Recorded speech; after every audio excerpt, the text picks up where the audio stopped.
Hola, buenas tardes a todos.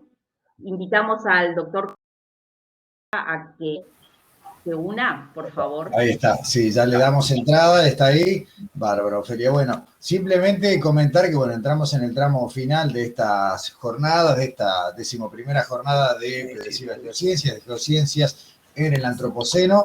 El recordatorio para todos es que, una vez más, todo el libro de resúmenes está en el link de recepción, en lo que es lo primero que se encuentra cuando se accede, el resumen de la conferencia completo. También en Expo están algunos videos seleccionados, en el canal de YouTube todos los videos de todos los estudiantes y van a estar un poquito más adelante todos los videos de las conferencias y de las presentaciones. Así que dicho esto, vamos al tramo final, te cedo la palabra para que tú, Ofelia, presentes la conferencia magistral del doctor Jorge Rabasa.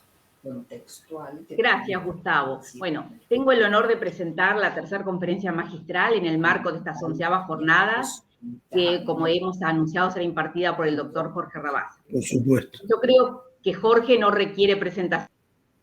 Nosotros es un investigador con conocimiento y ha trascendido la región, su reconocimiento con una muy destacada actividad de investigación en Cenozoico y paisajes onguánicos, y además nos ha cruzado numerosas veces el charco para interactuar con los científicos locales. Igual haremos una pequeña y escueta reseña.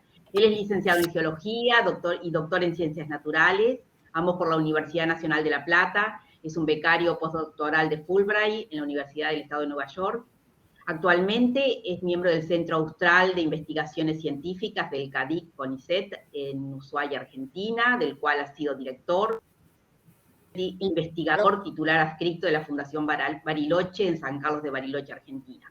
Entre sus numerosas posiciones destaco que fue investigador superior del CONICET, fue profesor de las universidades de La Plata, de la de Patagonia de San Juan Bosco, de Tierra del Fuego, fue también rector de la Universidad Nacional de Comahue en Patagonia Norte, ha sido profesor visitante en varias universidades de Brasil, Estados Unidos y Europa.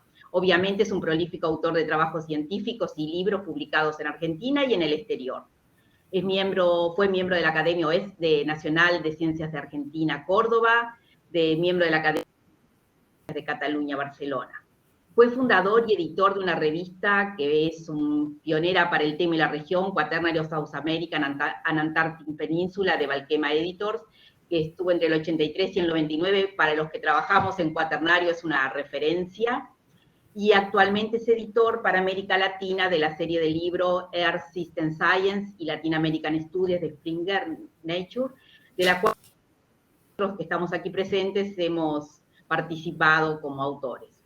Y asumo la responsabilidad de que Jorge no hable del Antropoceno, que su conferencia sea el Estadio Isotópico Marino 3, porque consideramos que la importancia de este tema sobre el poblamiento humano era realmente para destacarla en este evento. Y además porque es un tema que nos echa luz. Y porque, como dicen algunas culturas originarias americanas, nuestro pasado lo llevamos delante y el futuro está detrás. Así que, con ustedes, el doctor Rabasa. Jorge, cuando falten 10 minutos, vuelvo a prender mi cámara como un indicador de que va para redondear. Muchas gracias y realmente un placer tenerte. Ahora tengo 30 minutos en total, aprox, y 10 minutos prendo de vuelta. A ver si puedes compartir. Si no, le pedimos a Vila que nos dé unas indicaciones. Pregunta si no están viendo. Por lo que veo, no están viendo la presentación, estamos viendo perfecto a ti, pero no te estamos viendo la presentación. A ver, Gustavo, asesoramiento. Esta es la parte en la que yo soy tan usuario como ustedes, pero voy a ver, compartir pantalla. Y aquí tenemos... ¿Ves por ahí una opción de compartir pantalla completa? Compartir pantalla. No está. Dice hacer clic sobre la imagen del centro. El asesoramiento de una arqueóloga estupenda que es Mónica Salemni. Mónica, adelante y ayuda. No, es así, mira, abajo de mis imágenes hay 5 cuadraditos negros. El del medio tiene un icono parecido al de YouTube. Ahí está el icono de la cámara, el del micrófono, y hay uno central que es como un cuadradito parecido al de YouTube. como de avanzar sonido. Y al lado hay uno que tiene una pantalla tachada. Ese es el que hay que apretar, el que tiene la pantalla tachada. La pantalla tachada. Ahí, listo, ahí está. Ahora Gracias, compartimos. Mónica. Ahora, Hola, perdón, buenas tardes. Disculpen mi intervención. No, no. Me están ayudando. Al revés, se agradece, pero no estamos. Gracias, Gustavo. Gracias, Ahí, Mónica. compartir. Sí, hay que hacer clic en la opción de la pantalla. Ah, y después hay que apretar. Ah, ahí va queriendo. Ahí, ahora ya la deben estar Bien, viendo. ya vemos tu... Ahí estamos viendo su pantalla, perfecto. Sí. Listo. Ah, no sé, supongo que ya está. Y ahora compartir Perdón, la presentación. ¿están viendo la primer diapositiva? No, En realidad- estamos viendo ¿Presentación? la jornada del evento. Todavía no vemos el que vas a presentar. Eso es lo que estoy tratando de lograr. Dale, hacer un clic. A ver, dice. Ujú. Dice, ahora tiene que ir a su presentación, Jorge, a la presentación que va a compartir y allí poner pantalla completa. Ahí vamos a ver. Ahí Ahora está. sí, Ahí está. bueno. Está bien, listo, perfecto. Muchas gracias, Gustavo, y Bueno, adelante. No. Esa Matías que me va dando las instrucciones por privado. ¿Ahora sí? Perfecto, adelante. Adelante, Jorge, todo tuyo. Gracias por su paciencia. Muchísimas gracias, Ofelia, por la tan generosa presentación. Muchísimas gracias a Pedesiva por esta invitación que me ha permitido ver el altísimo nivel académico que está desarrollando Pedesiva en las ciencias básicas en Uruguay y tengo que felicitarlos por ello, ¿no? Bueno, como decía Ofelia, no voy a hablar específicamente del antropoceno, sino que me voy a referir en términos generales al clima de los últimos 6 millones de años de la historia del planeta, y en particular a un episodio templado o relativamente templado que tuvo lugar en el transcurso de la última glaciación y que en este caso se extendió entre los 30 y 60.000 años atrás. Es lo que llamamos el estadio isotópico de oxígeno 3. Ahí tienen ustedes, si realmente les interesa la temática, este libro lo publicamos en el año 2016 con los doctores Gasparini, Deschamps y Tony. Está publicado por Springer y es un volumen multidisciplinario sobre las características que tomó el estadio isotópico marino 3 en el sur de América del Sur. Y uno de los capítulos es la contribución muy oportuna, por cierto, del doctor Martín Ubiña. Así que allí tienen ustedes una especie de compilación del conocimiento que tenemos sobre este momento tan importante de la historia climática del Pleistoceno de nuestra región. Este gráfico fue publicado por Shackleton en 1995. Es realmente una obra maestra que le significó la obtención del premio Crawford, que es el equivalente al premio Nobel para la geología, y que reconstruye a través de la variación de la frecuencia del oxígeno 18, el oxígeno pesado en estas sustancias o en el hielo, y que nos está mostrando en estos diagramas que en el eje vertical tenemos es un equivalente de la temperatura. Y entonces tenemos en el extremo inferior derecho, desde 6 millones de años atrás, tenemos el momento correspondiente al fin del periodo Mioceno, cuando en la cordillera patagónica ya existían áreas englasadas.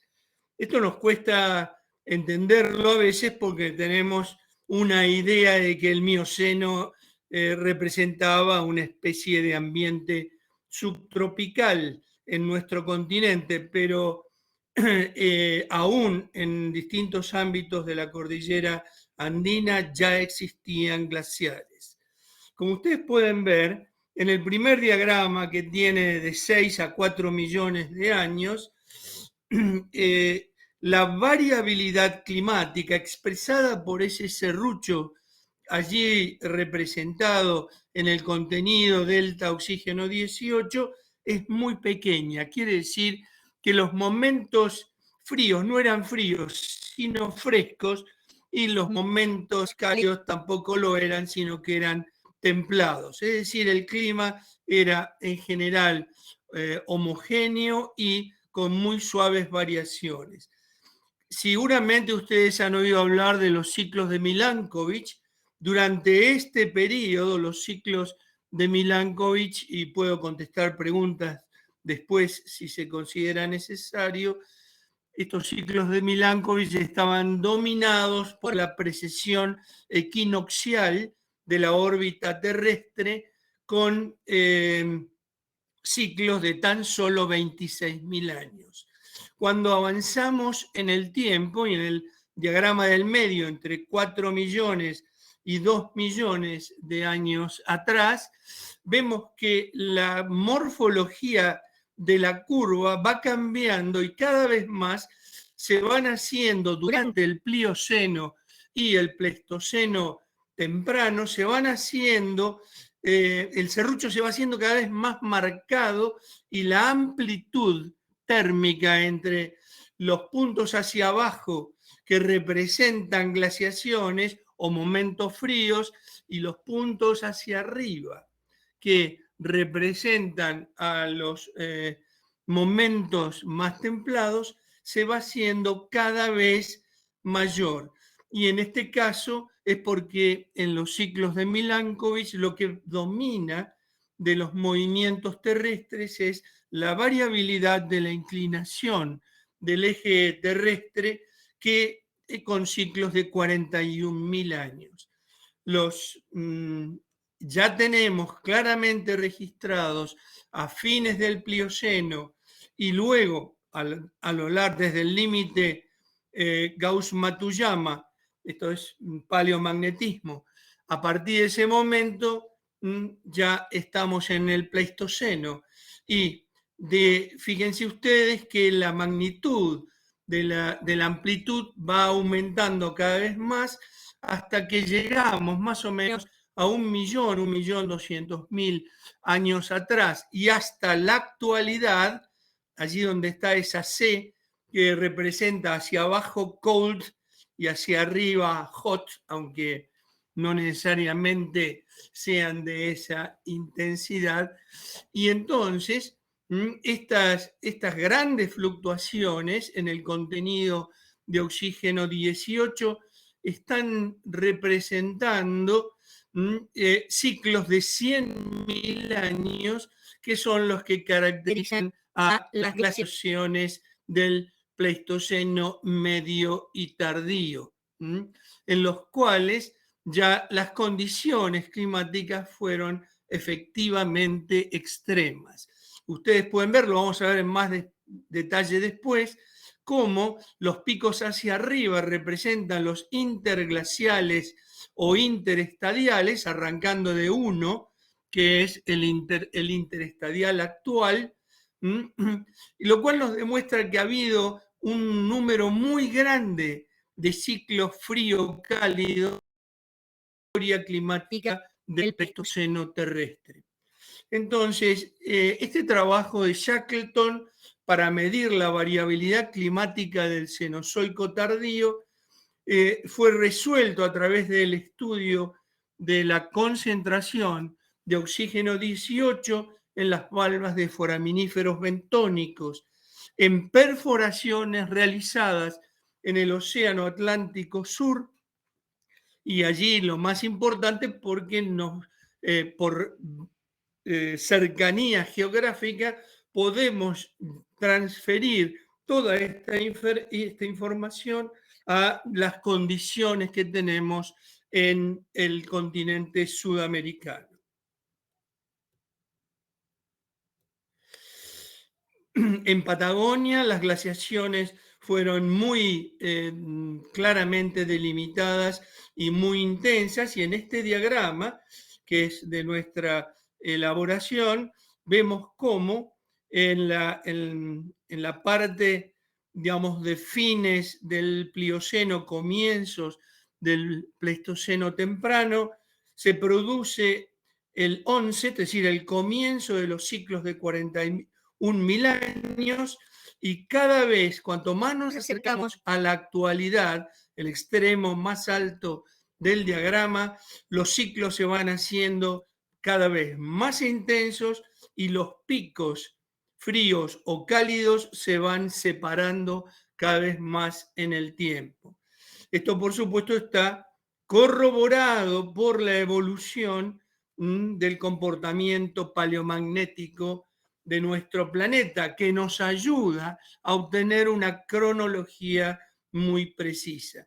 Y en el diagrama siguiente hacia la derecha, no son ni más o menos estas barras, nos marcan los momentos en que hubo glaciaciones de máxima extensión en la cordillera patagónica. Como ustedes pueden ver, desde el límite de los crones paleomagnéticos Gilbert y Gauss hasta prácticamente el fin de la última glaciación, tenemos un número muy importante de glaciaciones perfectamente definidas en lo geográfico y en lo cronológico. Este diagrama, elaborado por el doctor Uriarte Cantoya, que es un investigador español, nos muestra ahora cuál es la curva de delta oxígeno 18 que nos está marcando el comportamiento climático de nuestro planeta en el último millón de años. Y fíjense que aquí aparece por primera vez el estadio isotópico 3, que es este momento de rebrote de temperaturas moderadas, templadas, entre los picos glaciarios del estadio 4 y del estadio 2, que es el máximo de la última glaciación. Y allí, en el estadio 1, son las condiciones ambientales actuales. La línea azul, paralela a la línea del tiempo, nos está marcando la posición del nivel del mar actual. Y observen ustedes que tenemos otros episodios interestadiales o interglaciales donde el nivel del mar alcanzó el nivel del mar actual y aún lo superó. Esto fue en el estadio isotópico 5, el 9 y el 11, donde por supuesto no había humanos, por lo menos no había humanos que tuvieran actividad industrial o todas esas cosas que digamos, producen el calentamiento global actual. Con esto quiero decir que existen parámetros naturales asociados a las órbitas terrestres que nos están mostrando condiciones climáticas pero tan serias y tan cálidas como las actuales. Y esto, mis queridos amigos, estos son datos de perforaciones y de análisis geoquímico, no son modelos. Trabajando más en detalle, esto es muy interesante porque estos son los últimos 400.000 años, y allí tenemos los estadios 1, 2, 3, ahora claramente definido, 4, 5 y el 5E, que que representa el máximo del último interglacial, cuando el nivel del mar fue claramente más alto que el actual. Y vean ustedes cómo estas curvas representan ciclos glaciarios de primera magnitud. Y la morfología de las curvas son absolutamente idénticas, pero una mide dióxido de carbono, la otra mide metano y la otra mide delta deuterio. Es decir, que por distintos caminos a través de la investigación geoquímica, estos son perforaciones en el hielo en Antártida, se pueden identificar la influencia que han tenido los gases de invernadero naturales, esencialmente, que están allí representados. Y los tres gases aquí identificados tuvieron un comportamiento absolutamente idéntico, los tres como variables atmosféricas para los últimos 400.000 años. Lo mismo sucede entonces como el nivel del mar. Acá tenemos el nivel del mar actual, expresado 0 allí, esto es variación con respecto al nivel del mar actual, y luego tenemos un fuerte descenso del nivel del mar durante el último máximo glacial en el estadio isotópico 2, pero yendo más atrás en el tiempo, encontramos que la posición del nivel del mar durante el estadio isotópico 3 fue entre 60 y 100 metros por debajo del nivel del mar actual. Esto es también muy importante por lo que vamos a decir después relacionado con hipótesis del poblamiento americano desde Siberia. Finalmente, por supuesto, el estadio 5 y el 5E es el máximo del último interglacial. Es muy importante reconocer, esto es, fíjense acá, desde 20.000 a 60.000 años atrás, estos son perfiles en Groenlandia, estos son perfiles en el hielo en Antártida, todos medidos con respecto al delta oxígeno 18, y esta curva que nos está mostrando la variabilidad de la temperatura en Antártida durante el periodo considerado, que es el estadio isotópico 2 y el gran estadio isotópico 3, con múltiples variaciones. Esas variaciones han sido reconocidas en distintos ámbitos del planeta, y aquí se han representado con H1, H2, H3, 4 y 5, que representan a momentos especialmente fríos de la última glaciación y del estadio isotópico 3. Pero al mismo tiempo vemos picos muy abruptos hacia arriba, que son momentos cálidos en estas mismas épocas, que se representan con el nombre de Dansgaard-Oeschger, de 1 a 12 aquí, y las H de los momentos fríos se refiere a los episodios Heinrich.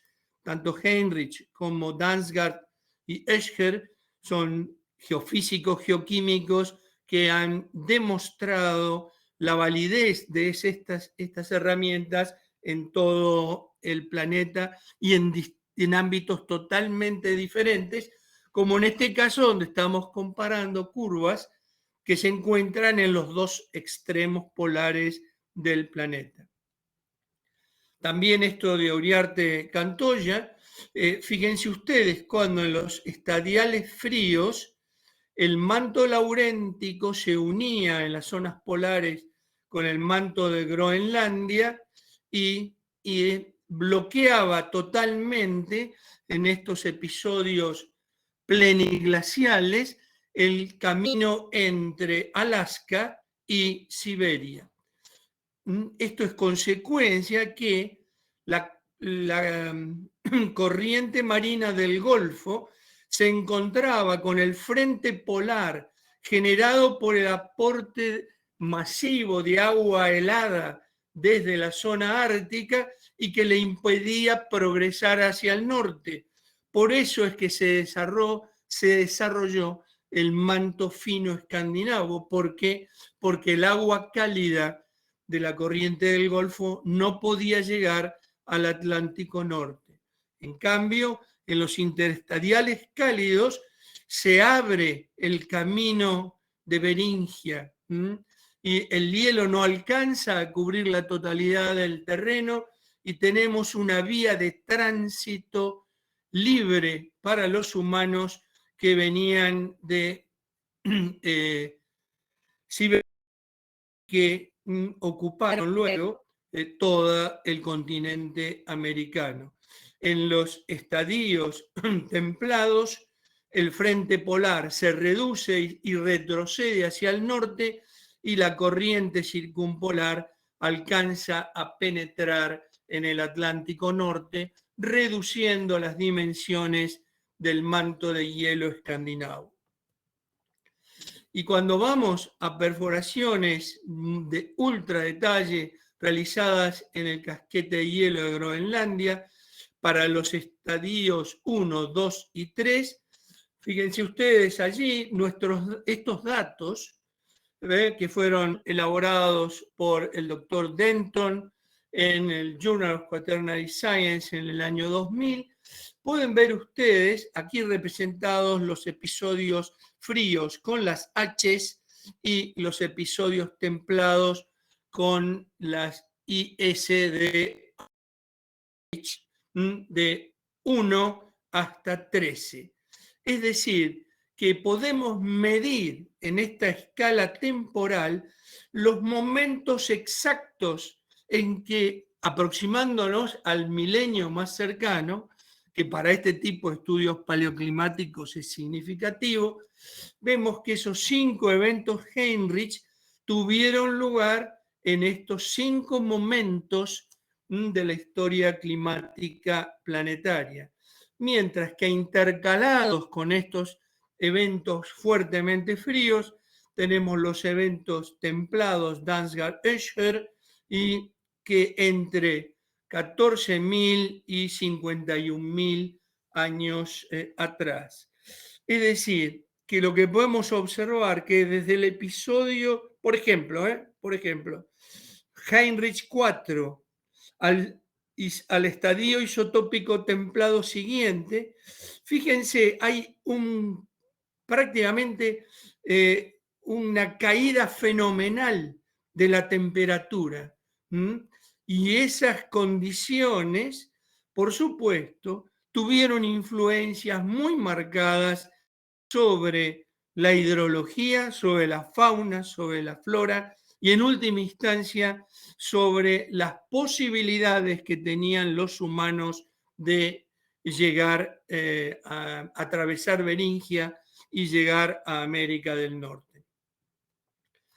Vemos aquí, para el periodo que nos interesa más especialmente, de 30.000 a 45.000 años atrás, estos estadios templados se desarrollan entre 32.000 y 45.000 años atrás y que podemos identificarlos perfectamente en su cronología y podemos establecer en qué momentos el clima de la región era lo suficientemente templado para que los humanos pudieran atravesar Beringia y lo suficientemente fríos como para que el nivel del mar no alcanzara a sepultar bajo las aguas toda esta región entre Beringia y Alaska. Y en este diagrama podemos ver perfectamente la relación entre los cambios de temperatura, esto es para Groenlandia, en cada uno de los estadios que hemos identificado.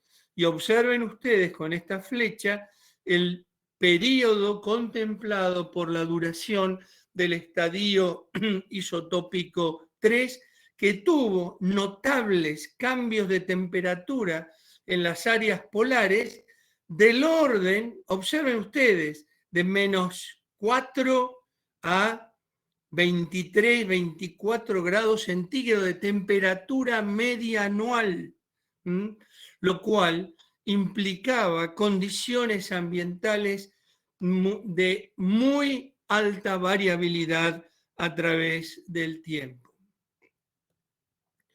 Desde el punto de vista glacial, lo que podemos ver es que en las glaciaciones, esto es Alaska y esto es Yukon.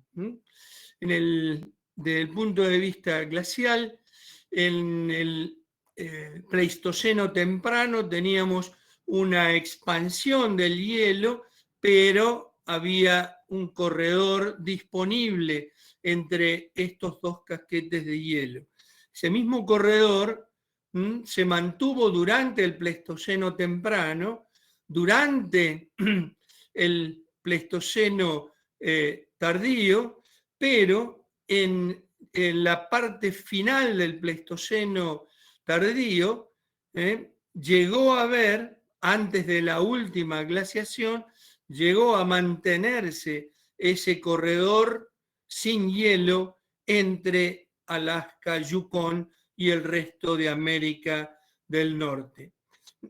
Sin embargo, cuando entramos en la parte final de la última glaciación, el corredor de Beringia se bloquea definitivamente y, por lo tanto, el paso de los humanos en esas condiciones era absolutamente imposible, porque estamos hablando aquí de un muro de hielo de cientos y cientos de kilómetros que bloqueaban el desplazamiento. Lo mismo sucedía si tomamos el continente norteamericano en su conjunto. La evolución del casquete de hielo de la última gran glaciación y la apertura del pasaje entre el manto lauréntico y el manto cordillerano que se habría producido en el tardiglacial, alrededor de 15.000, 14.000 años atrás. Bien, lo que se presenta como un modelo de la llegada y distribución de los humanos, entonces, es de Siberia y Beringia, atravesar un área que estaba en esa época por encima del nivel del mar, encontrar el corredor entre los grandes mantos de hielo, ocupar todo el sur del continente americano y continuar, en este caso por navegación, al continente sudamericano. Yo desconozco que haya ninguna evidencia confiable y creíble que el desplazamiento de los humanos por América fue hecho por una vía de navegación. Entonces, dejando de lado la posibilidad de la navegación, quizás un día de estos aparezca esa evidencia hasta ahora no alcanzada, no obtenida, entonces tenemos otras circunstancias que necesitamos determinar para explicar la presencia de los humanos en América.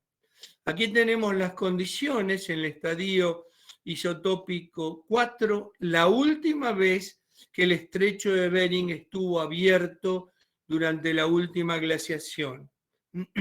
Desde 70.000 años atrás, el estrecho de Bering no existía y la circulación era libre para la fauna como era para los humanos de Siberia.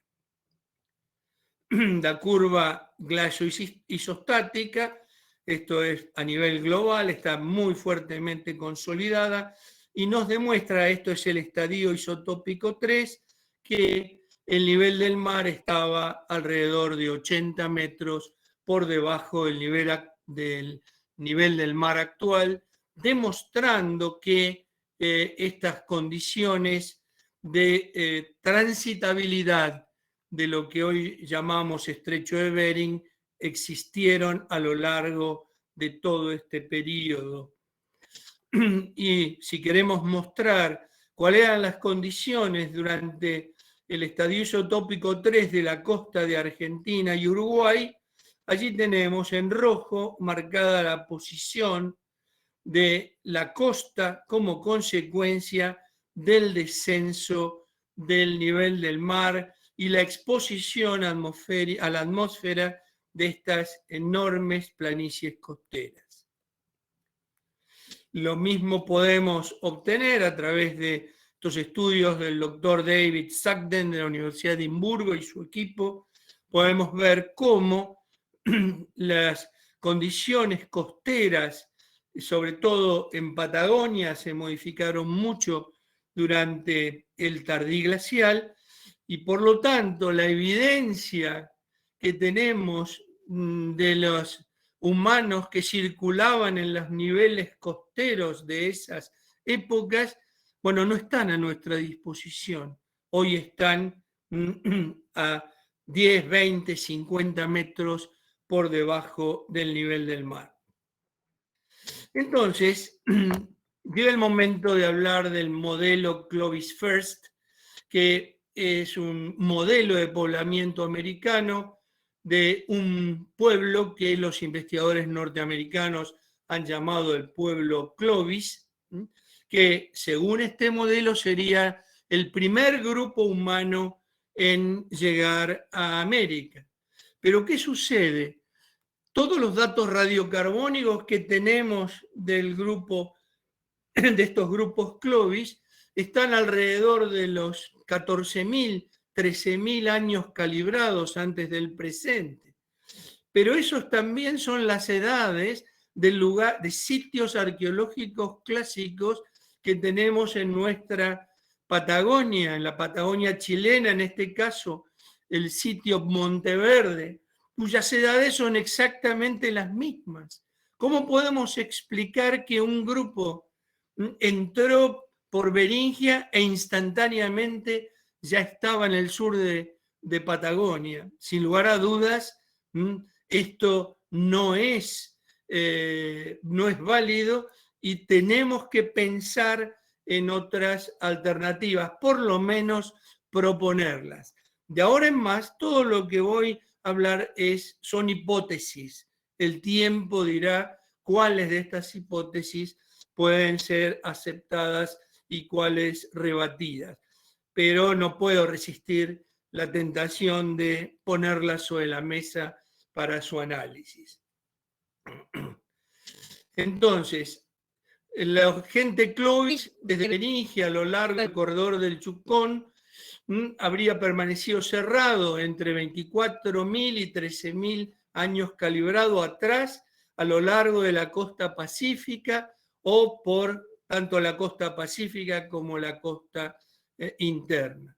En este último caso, si hubiera sitios arqueológicos de estos primeros grupos, estarían claramente bajo el nivel del mar actual.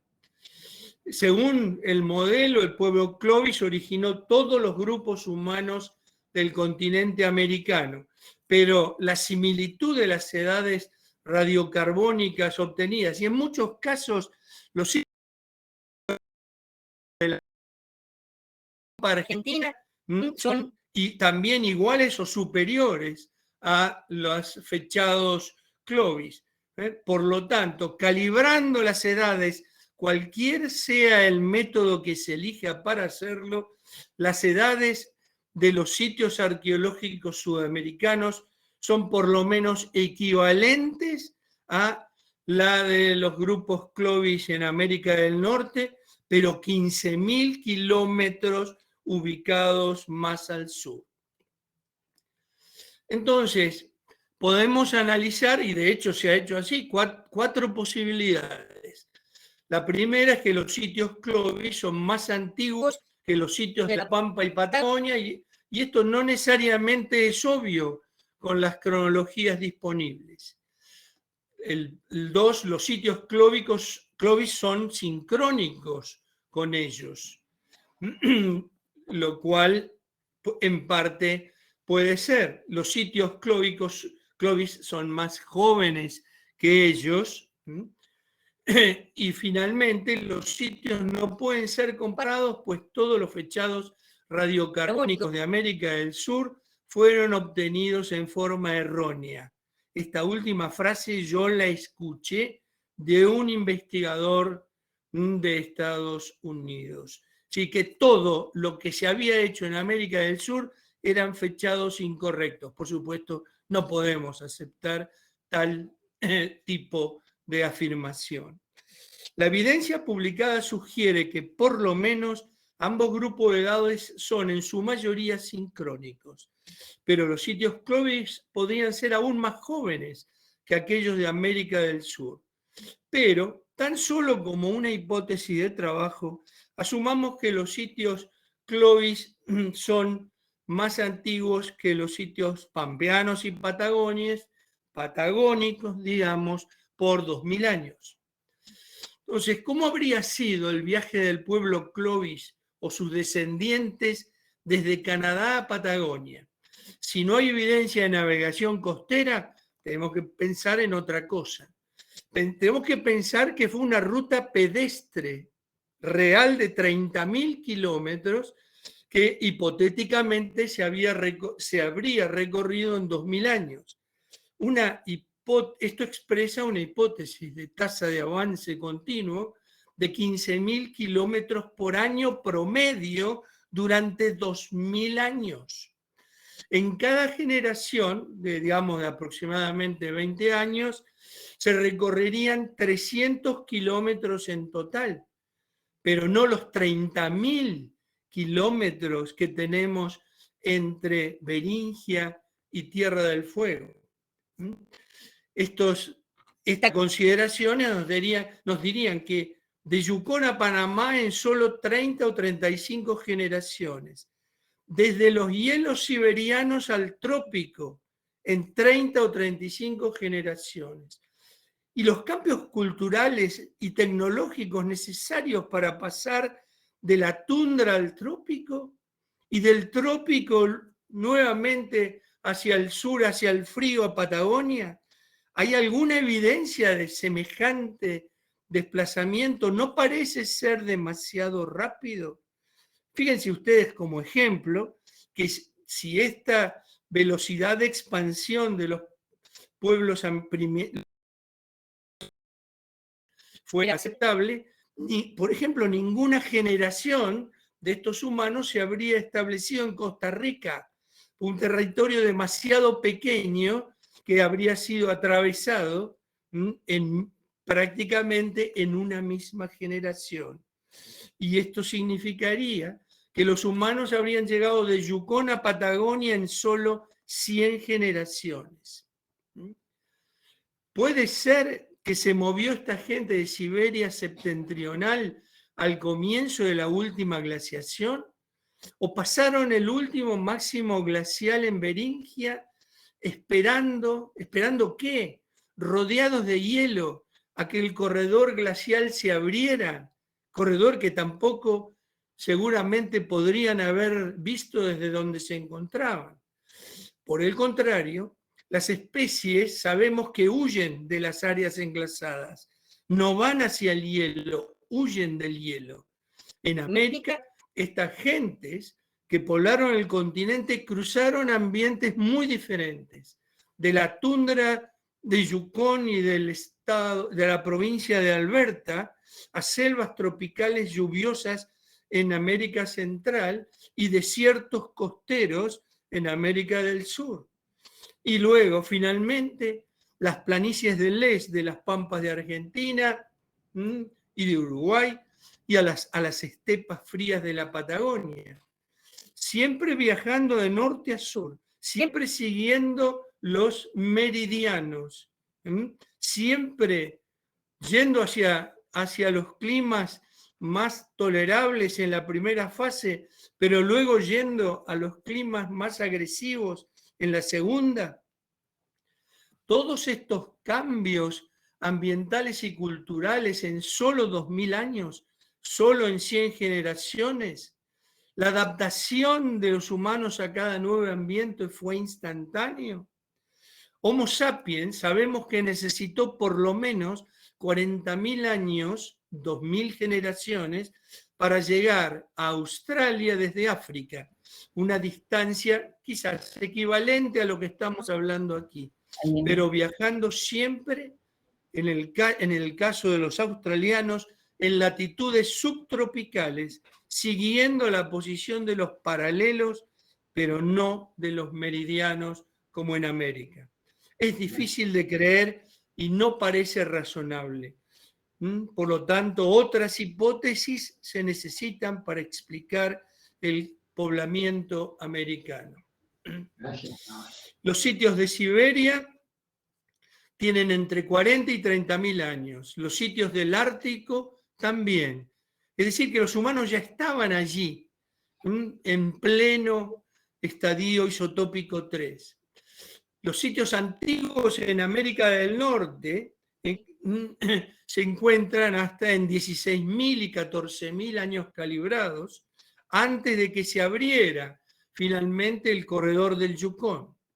Y tenemos aportes de, por ejemplo, los genetistas moleculares que calculan la separación de las poblaciones entre 20 a 15.000 años calibrados, o entre 36 y 27, tomando otros autores, o entre 27 y 23. En todos estos casos, muchos mil antes de la aparición del pueblo Clovis. Y de la misma manera, podemos reconocerlo por otros caminos. Como hipótesis alternativa... Jorge, perdón, ¿sí? podemos ir... Interesantísimo, pero... Estoy terminando, si me Genial, permiten. perdóname que fue un atrevimiento. Sí. Asumamos una tasa de desplazamiento de solo una décima parte de la hipótesis inicial 1. Digamos un promedio de 1,5 kilómetros por año. La tasa de avance por la generación totalmente sería del orden de solo 30 kilómetros. Y el número total de generaciones necesarias para poder cubrir todo el continente americano sería de 1000. Proyectando esta nueva tasa de avance hacia atrás en el tiempo, los primeros humanos habrían atravesado Beringia alrededor de 20.000 años antes que los habitantes de la Patagonia confirmados, alrededor de 35.000 años atrás. Esto correspondería, sin lugar a dudas, a algún momento durante el estadio isotópico 3. La hipótesis alternativa 2 es que los primeros humanos en América habrían ingresado al continente durante uno o más de uno de los eventos templados que denominamos Danziger-Escher, quizás en la parte final del estadio isotópico 3. Los humanos habrían alcanzado Beringia durante el MIS 3, aprovechando estos episodios con climas más templados que aquellos que dominaron Siberia durante el estadio 4. Estos eventos Danziger-Escher fueron muy cortos, solamente entre 1 a 5 siglos. El clima de estos eventos fue muy templado, más frío que el actual, pero mucho más templado que la última glaciación.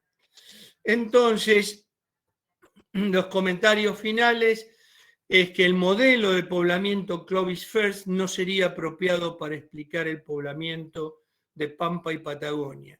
El poblamiento temprano de América del Sur habría tenido lugar quizás en varias oleadas durante uno o más eventos más templados, entre los eventos entre 30 y 40.000 años atrás.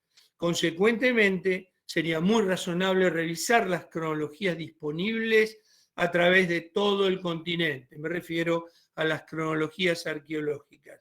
Sería importante intensificar la búsqueda en toda América de restos arqueológicos que estuvieran en fechas más cercanas al estadio isotópico 3. Muchísimas gracias a todos ustedes por haberme escuchado con tanta paciencia y bueno, vengan a visitarme en Patagonia. Los esperamos con mucho gusto. Muchas gracias. Muchísimas gracias a ti, Jorge, y además habíamos acordado una seña para los 20 minutos y tú no me veías. Te pido disculpas por haber interrumpido. Fue súper clara y precisa tu presentación. No sé si tenemos algún participante que quiera animarse a hacer preguntas o pedir para ingresar y hacer la pregunta directamente. Exacto, Felia, los dos métodos están habilitados. Preferimos que quien tenga preguntas las haga en vivo, ponga el rostro, tiene que apretar el botoncito azul arriba a la derecha de la pantalla y nosotros le damos paso, pero bueno, también aceptamos las preguntas ahí en el QIA. Y Jorge, tenga cuidado que usted invitó que lo vaya a Patagonia. Acá están preguntando cuánto sale el viaje. Primera pregunta. Bueno, se organizan. Hemos realizado en todos estos años cursos de campo para argentinos, para brasileños, para personas de otros lugares del mundo. Así que yo me pongo a disposición de ustedes si quieren repetir alguna de esas experiencias. Voy a ser muy curioso, ¿en qué lugar de Patagonia está Jorge? En Ushuaia, Tierra del Fuego, la ciudad más austral del planeta. La capital más austral del mundo, exactamente. Vale la pena. Vale la pena. A ver, preguntar, habilitamos a Laura, que está ahí, así que adelante. Gracias. Yo había pedido permiso, pero se ve que como perdón, estaba de moderadora... muy mal, muy débil. ¿Hola? ¿Ahí? Sí, por favor. ¿Cómo te Sí, va, ahí Jorge? mejor, mucho mejor. Bueno, primero que nada, felicitaciones, me encantó la presentación. Es como una refrescada de un montón de cosas que cada tanto está bueno también ponerse al día. Y bueno, más que preguntas, algún comentario por todo lo que ha sido esta jornada. Primero, lo importante que es tener esa perspectiva temporal de larga data, digamos. Uno ve que los estudios recientes hablan comparan con los últimos 500 o 2000 años o 3000, y a veces para comprender realmente cómo están funcionando los sistemas o si van más allá de la variabilidad natural, es importante tener esta información paleoambiental de larga data. También para ver cómo los impactos modernos se inscriben en esas tendencias naturales y se las potencian en el caso de que estemos en un periodo de calentamiento, o las controlan en caso de que estemos entrando o estuviéramos entrando en una próxima glaciación, por ejemplo. Entonces está bueno para ver cómo se imprimen sobre esas tendencias naturales de largo plazo. Y por otro lado, y esto es más que es algo más conceptual, también dentro de las discusiones sobre el antropoceno, más allá de los límites, los indicadores y demás, hay algunas discusiones más teóricas, incluso sobre el nombre, sobre el término y el antropos, y por qué asignarle al ser humano como especie, generalizando a todos los humanos, estos efectos nocivos modernos sobre el ambiente, ¿no? Teniendo en cuenta que el hombre, como vemos ahora, quizás, por ejemplo, en nuestro continente, pudo haber estado aquí desde hace 30, 40, 50, 60 mil años, y que incluso en la actualidad no son todas las culturas ni todas las formas culturales humanas las que tienen esta relación humano-ambiental tan crítica con los efectos que generan. Entonces también estos trabajos así que unen tanto la variabilidad temporal y ambiental junto con con ver también otras prácticas, otra historia de interrelación entre el hombre y el entorno, nos hacen poner todo sobre la mesa y entender cuánto hay en perspectiva de nuestra forma. No te estoy escuchando. ¿No? No, yo sí, nunca la dejé de escuchar. ¿Sí? Qué raro. Bueno, nada, de todos modos era simplemente una reflexión como vinculando con el tema general de las jornadas y otros aportes que, bueno, si tuviéramos una jornada presencial tendríamos más espacios para tener estos debates, pero no quería dejarlo pasar. Muchísimas gracias, Jorge. Hay otras preguntas en el chat, así que voy a dejar espacio.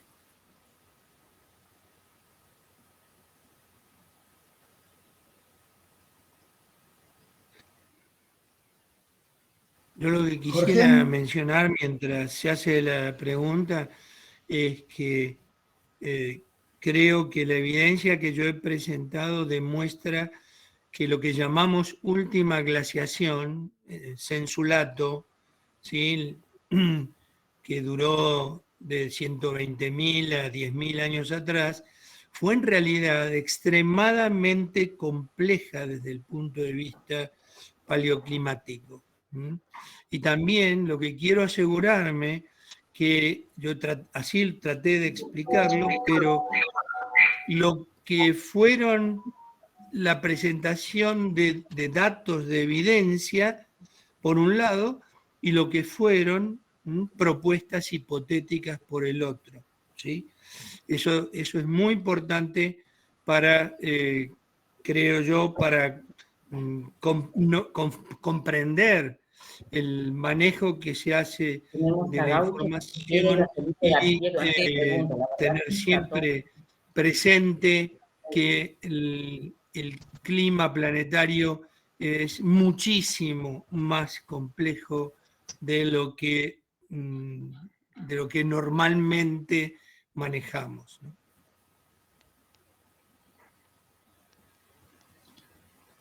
Muy bien. Seguimos con las preguntas. Está Claudio, que había hecho las preguntas en el chat y afortunadamente y va a estar bueno que empezar. Adelante, Claudio. Bueno, muchas gracias. Muchas gracias al profesor Rabasa por esta excelente charla.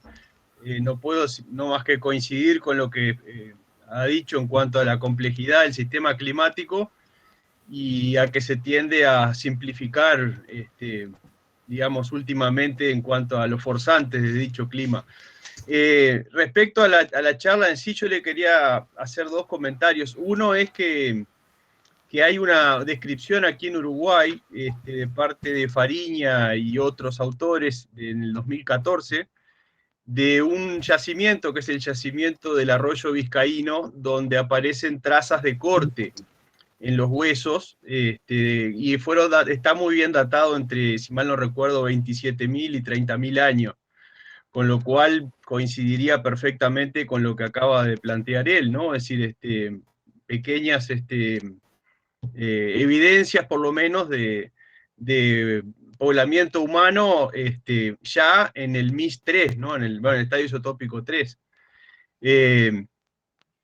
Y lo otro que quería comentarle, bueno, es que aquí en Uruguay tenemos un registro en el este bastante interesante del MIS 3, que abarca tanto depósitos continentales, que serían lo que se incluyen dentro de la formación Libertad en Uruguay, pero también depósitos marinos que están dentro de la formación Chuy. Se observa una interestratificación de esos depósitos y las dataciones están mostrando ese intervalo justamente, ¿no? Con lo cual se complejiza aún más porque pareciera haber también un factor isostático allí jugando fuertemente. Y bueno, eso quería comentarle respecto a este estadio isotópico tan interesante que él nos ha presentado hoy. Sí, con respecto a ese yacimiento que usted mencionaba, yo no opino sobre digamos, los datos proporcionados por investigadores de otras disciplinas, no me corresponde. Además, bueno, mi esposa es arqueóloga y se enoja mucho conmigo cuando yo me meto en temas que no me corresponde opinar. Así que en ese sentido, ese es un fechado que claramente, si la hipótesis que yo las hipótesis que yo he presentado son correctas, claramente explicaría el porqué de la presencia de un grupo humano en Uruguay en esa edad. Pero, es decir, yo puedo proponer la hipótesis, sí, pero corresponderá a los especialistas de la disciplina en ver qué sitios arqueológicos son aceptables y cuáles no, para reconocer esas cronologías, ¿no? Así que yo de eso yo no opino en el detalle de cada caso en particular. Con respecto a la situación en la situación con respecto a los depósitos del estadio isotópico 3, si entendí bien, en el este de Uruguay, bueno, estoy absolutamente seguro que son observaciones y dataciones correctas y que hay mucha información accesible a paleoambientes desarrollados durante el estadio isotópico 3 que están a nuestra disposición y que los estudios que se realizan sobre ellos van a arrojar muchísima luz sobre aspectos paleoambientales y paleoclimáticos de ese periodo. En el caso del libro que yo les mencioné al comienzo, el doctor Uvilla se refería a la formación Sopas, como una de las unidades que podían encontrarse en el contexto de estas secuencias paleoclimáticas. Yo estoy absolutamente seguro que esa y muchas otras localidades son han sido correctamente asignadas a este periodo y con el tiempo vamos a seguir encontrando fuentes de información pero muy valiosa en toda la región. Gracias, profesor. Le damos paso a Felipe García, que está allí también esperando para una pregunta. A ver, está ingresando. Claudio, muchas gracias, Claudio. Ahí está Felipe. Buenas tardes. En toda la conferencia... Hola, Felipe, ¿qué tal? ¿Cómo estás? Tanto tiempo. Bueno, muchas gracias por como dijo Laura del Puerto, este marco temporal un poco más largo tiene otro. Pero disfruté mucho la charla. Entré porque estaba probando, porque no pude entrar en la conferencia con el video, no pude entrar sin querer y una pregunta, pero ya estoy acá y aprovecho a felicitar a toda Chivas Geociencias, todos los estudiantes y la directiva, a Lía, de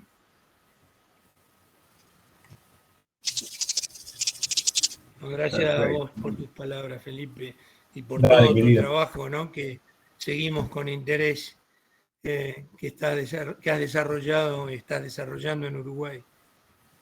Bueno, gracias a ustedes. Bueno, había también gracias, Felipe, perdón, ahora te retiro de acá. Había bien Uvida, pero creo que en el mismo sentido de lo que se expresó antes, vinculado a los trabajos de Fariña en el Arroyo del Vizcaíno, y bueno, y una felicitación por la exposición. Ofelia, no sé si damos paso ya a las instancias que siguen.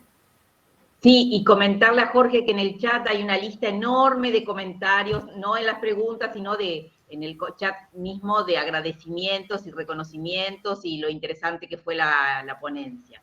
Así que pido disculpas por haberte recortado, pero los moderadores son también tiranos de que tienen que marcar el tiempo y me rezongaban por haberte cortado.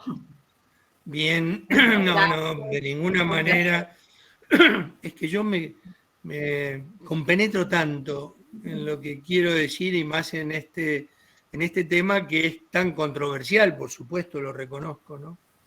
Que, perdón por haberme excedido en el tiempo, ¿no? Así. Yo lo que quería decirles, vos mencionaste que... ¿Tengo un minuto más? ¿Vila? Bueno, yo no soy el dueño del reloj, pero un minutito, Jorge, bien cortito, sí, tenemos un cierre pendiente. Como Ofelia mencionó, yo soy el editor para América Latina de 2 series de libros de Springer. Todos ustedes conocen Springer, que es una editorial de científica de primerísimo nivel. Entonces, yo lo que quiero dejar a Pedesiva y a todos ustedes una invitación, si quieren publicar un volumen que se llame algo así como Geociencias Básicas en el Uruguay, etcétera, la puerta está abierta y la publicación es totalmente gratuita. Así que considérenlo y si les interesa, a modo de... son libros de tipo monográfico, ¿sí? Está la posibilidad abierta para todos ustedes. Ahora sí. He compartido tu mail, Rabasa, en el chat para todos los que quieran escribirte, y si no, me escriben y yo les paso tu contacto.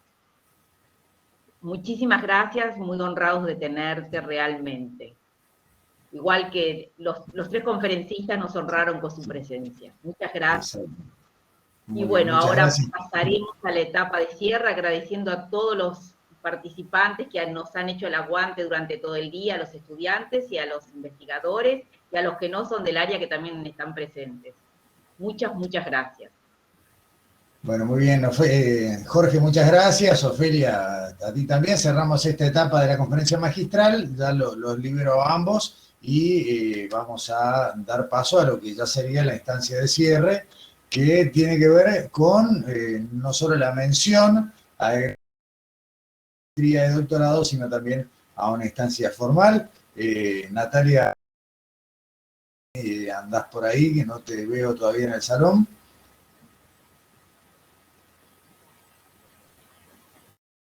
Ahí viene.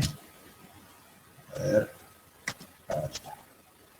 Muy bien, Natalia, bienvenida de nuevo. Entramos ya en las postrimerías de la actividad, así que te cedo la palabra y me quedo por acá para los honores del final.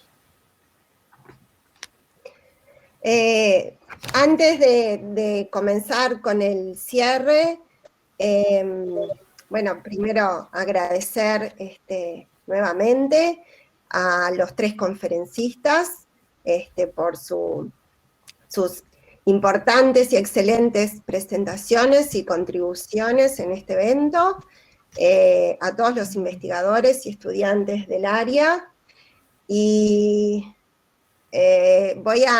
está el director de Pedesiva intentando entrar. Esperemos unos minutitos a ver si se conecta, porque hoy por problemas técnicos no nos pudo acompañar. Ahora ahí está, David, bienvenido finalmente. ¿Qué tal? Me parece que era más mi torpeza que culpa de la aplicación. Bueno, antes de hacer mención entonces a los egresados y dar por encerrada este evento, te voy a dar la palabra. El doctor David González es el director académico del Programa de Desarrollo de las Ciencias Básicas, Pedesiva, y bueno, lo invitamos para que un momento en este cierre, porque por problemas técnicos no nos pudo acompañar hoy por la mañana. Así que adelante, David. Bueno, ¿me escuchan, supongo? Sí, perfectamente. ¿Sí? Perfectamente. No tengo retorno, como dicen en la radio. No sé si me están escuchando. Dale, tranquilo, dale. Mira.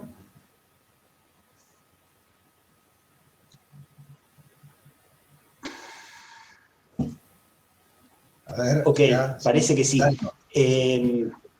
Muchas gracias. Bueno, muchísimas gracias por la invitación, que lamento que no pude estar más temprano de mañana, pude estar un ratito en la primera charla y escuché con mucha atención la última, que me resultó realmente súper interesante como investigador desde otra área. Nosotros los químicos a veces con mucho orgullo decimos que la química está como equidistante de todas las demás disciplinas y que de todas entendemos un poquito, y me doy cuenta que las geociencias nos supera ampliamente, porque las referencias geográficas, arqueológicas, históricas, y estuvieron realmente muy, muy, muy atractivas. Además, las preguntas con implicancias de todo tipo, ¿no? Sociales y de todo, me pareció excelente. Los quería entonces felicitar otra vez por hacer este encuentro. Geociencias siempre está innovando, siempre está renovando esta apuesta cada año, y me parece que el apostar a probar esta nueva plataforma que le da como un poco más de vida a la habitual videoconferencia que ya nos tuvimos que acostumbrar todos, pero esto es un poco distinto, me parece que está re bueno. De los comentarios que he visto, veo que además que hubo gran entusiasmo de los participantes y del área, así que no puedo más que felicitarlos. Se vienen otros encuentros académicos y creo que este es un excelente puntapié.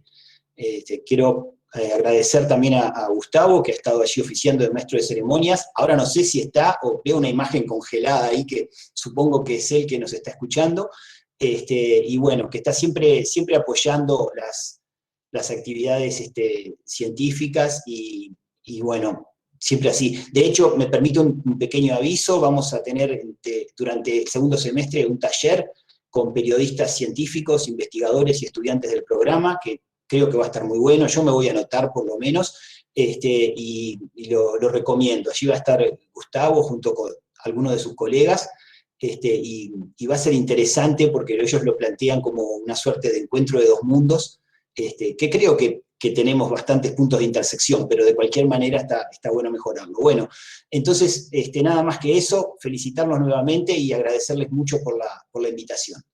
Buenas tardes. Muchas gracias, David. Entonces, bueno, antes de encerrar la jornada del día de hoy, voy a hacer mención a los estudiantes que egresaron de la maestría en geociencias el año pasado y en lo que va de este año, y a sus tutores correspondientes. Hugo Coitiño, cuyos tutores fueron Marcela Ascari, José Carlos Guerrero. Andrea Picardo, sus tutores fueron Guillermo Chalar y Felipe García Rodríguez. Samantha Stebnicki, tutoriada por Franco Teixeira de Melo. Eduardo Vázquez, cuyos tutores fueron Etel Morales y Marcela Ascar. Rodrigo Burdek, cuyos tutores fueron Enrique Cabral y Pablo Muniz. Santiago Ford, tutoriado por Elena Pil. Ana Laura Machado, cuyos tutores fueron Pablo Muniz y Ernesto Brugnoli. Pablo Fernández, tutoriado por Marcelo Barreiro. María Cecilia Gómez, cuyos tutores fueron Sergio Martínez y Alejandra Rojas. Ricardo de León, tutoriado por Etel Morales y Fabio Pinto Vieira. María Eugenia Pedelac, tutoriada por Pablo Muniz. Y Pablo Velázquez, nuestro último egresado de este año, tutoriado por Etel Morales. A todos ellos, felicitaciones. Decirles que los esperamos en el doctorado en geociencias en breve. Comentarles también que cuando volvamos a la presencialidad tenemos un pequeño obsequio para entregarles, como hacemos siempre, o hacíamos en las jornadas presenciales. Y bueno, y finalmente agradecerles a todos de nuevo por la organización, por la participación, por el compromiso.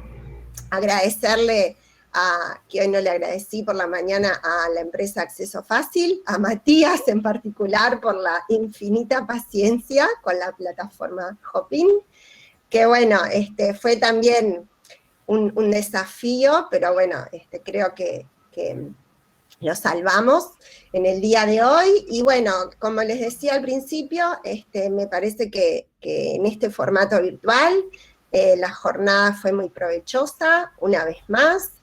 Y bueno, y como última reflexión, antes de despedirnos, hasta el año que viene, esperemos de manera presencial esta vez, agradecerles de nuevo. Y bueno, hoy a lo largo del día, con las 3 conferencias y con todas las presentaciones, vimos una vez más que debemos continuar produciendo conocimiento científico de calidad.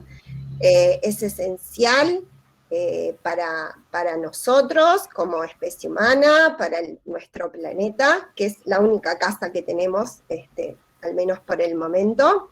Y bueno, y tenemos grandes desafíos respecto a la formación de recursos humanos, al desarrollo de capacidades de investigación, logísticas, tecnológicas, para responder de forma holística, interdisciplinaria, a distintos problemas que, en definitiva, condicionan nuestra vida y nuestro día a día. Así que bueno, espero que les haya gustado.